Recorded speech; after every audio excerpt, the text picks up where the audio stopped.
Today we're making a simple, delicious Chinese soup. Today's recipe is for cilantro soup. Cilantro is also known as Chinese parsley. We've got some water boiling, so we've got some pork bones and chicken bones. Add a couple pieces of ginger and boil the soup stock for about an hour. Just cover it with a lid and boil at low to medium heat. The soup has been going for about an hour, so just add about a teaspoon to a tablespoon of salt. So for added flavor, just put a teaspoon of chicken base or chicken flavor. Wash about 6 cups of cilantro in cold water. Cilantro usually shrinks quite a bit, so use about 2 cups of cilantro per serving. The soup stock can be made ahead of time. Just take out the bones.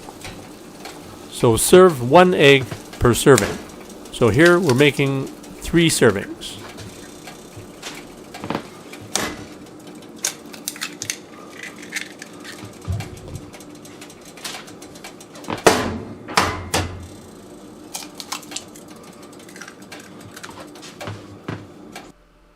The eggs have been boiling for about 2 minutes. Now it's time to put in the cilantro. Let the soup cook for another minute.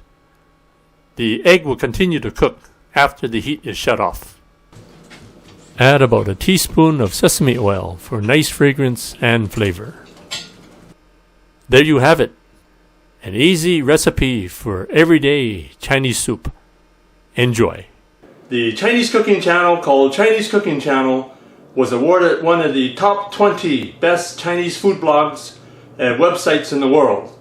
So I'm happy to accept this award. I'd like to thank all my viewers for all your support and help, and I look forward to making more Chinese cooking videos for you.